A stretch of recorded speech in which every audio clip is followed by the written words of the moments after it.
readers, and welcome back to my corner of the internet. I'm Shannon, and today I'm sharing with you guys my top 10 books that I read in 2019. Now, I know it goes without saying, but of course I haven't read every book, so these are just my favorite out of the books that I've read. Not all of these came out in 2019, although a good portion of them did, but they're all ones that I read in 2019.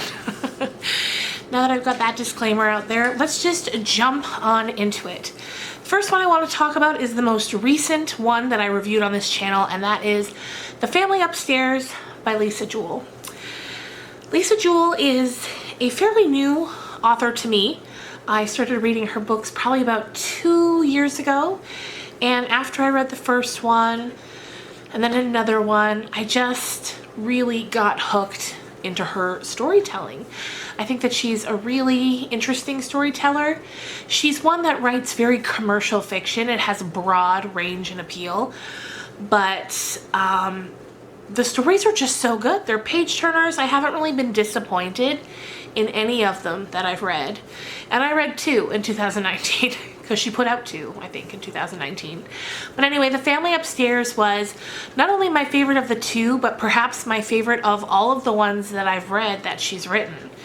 This one is about, it's about a lot. The book talk I did on this book I think is over 30 minutes long. But to give you just sort of a blurb, it's about a family who goes through a tough time, ends up having another group of people move into their home to sort of help them. It ends up being a cult type situation where everyone eventually is just trying to survive.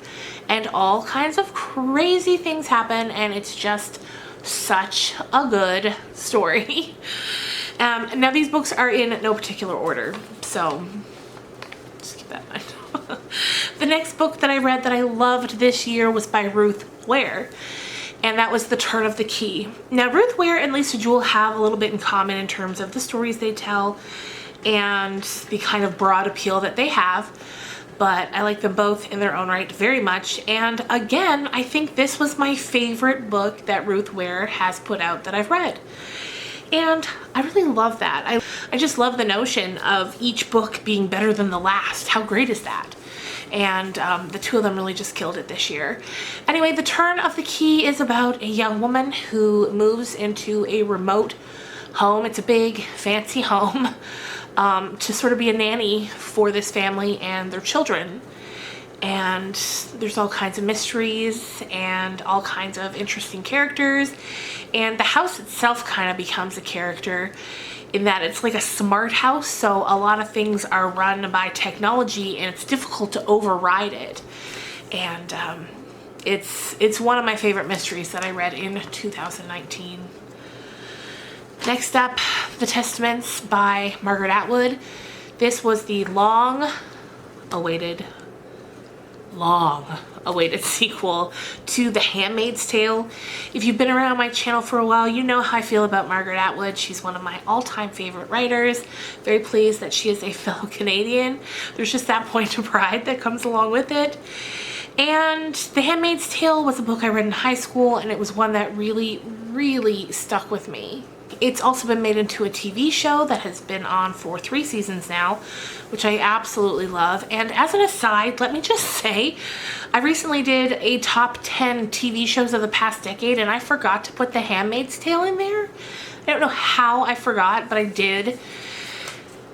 And once I realized, I was just horrified because I love that show.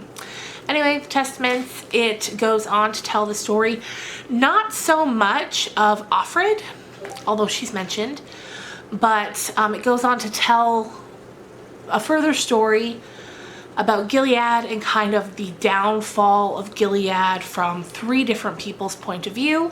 One of those people is Aunt Lydia, and then it's also told from the point of view of 2 teenage girls, and it was absolutely fantastic. With something as iconic as The Handmaid's Tale, when you hear that a sequel's coming, you get a little nervous, a little worried, but I was very pleased and very satisfied with how the story continued. Next up on my list, we have City of Girls by Elizabeth Gilbert. Elizabeth Gilbert is perhaps best known for her novel Eat, Pray, Love. And when I saw this one come out, I was really intrigued when I read the blurb. It takes place in a very different time, back in like the 20s and 30s, I think. And it's about this very interesting group of characters who live in an old theater and they put off plays there. It's really run-down theater. It takes place in New York City. So of course, you know, there's Broadway and then there's this like theater that's really run down, but they get this hit. And there's a lot of drama. There's a lot of romance, some family dysfunction. I love it all. And it was such a great book.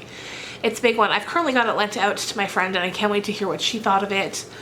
But it's a really great story. Next up, we have Foe by Ian Reid. Ian Reid is an author that I find very intriguing. I've read 2 of his books now, Foe and another one called I'm Thinking of Ending Things. I have book talks on both of those books up on this channel. His books tend to be short, to the point, but also very weird, very surreal, and Foe was no exception. It's about this family that or not this family, well, I mean, they're a family, but it's just a man and a woman. They live in this farmhouse kind of in the middle of nowhere. So a stranger shows up to the farm and says that one of them has been selected to go somewhere very far away for really vague reasons. And that not only have they been selected, but like all the arrangements have been made. And Junior, the husband, won't have to worry about his wife because she's going to be kept company while he's gone. And she's going to be kept company by someone who's very familiar to her, and what ends up showing up is kind of a AI version of her husband.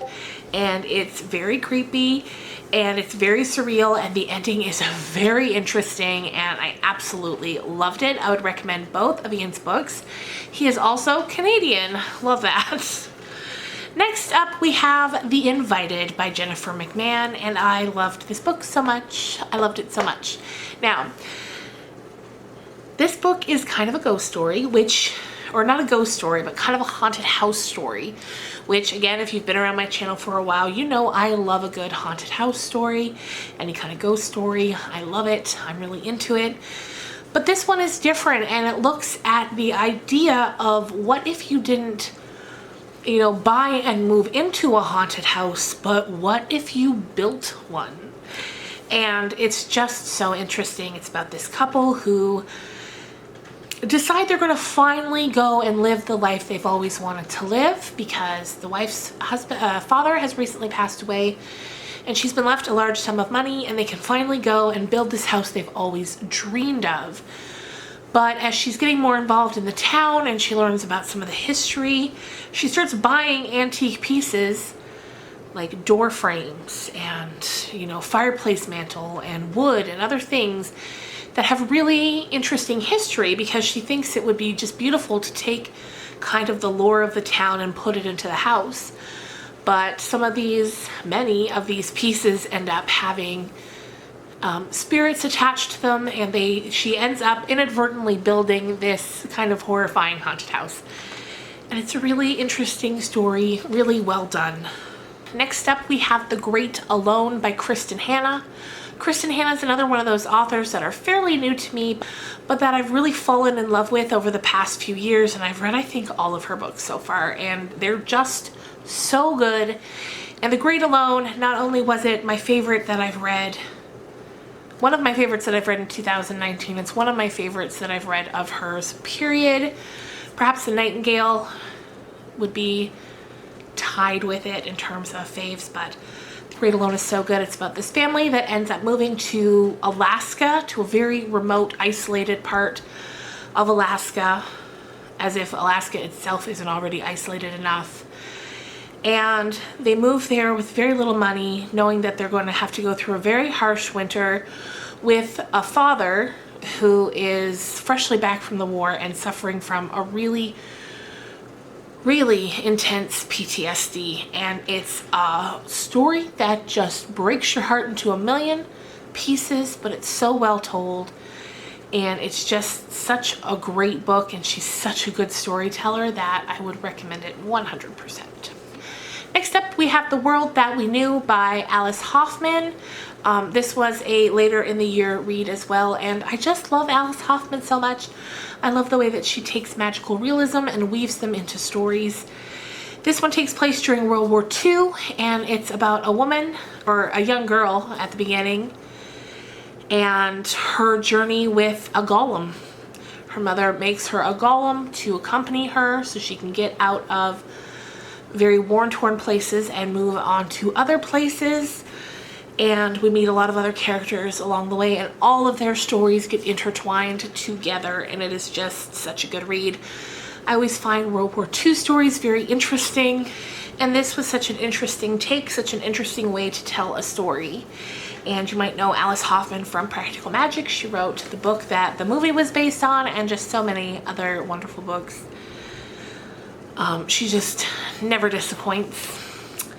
Next up, we have The 7 or 8 Deaths of Stella Fortuna by Juliet Grimes. And I just loved this book. It was different than I thought it was going to be. It's a roller coaster. So many things happen in this woman's life.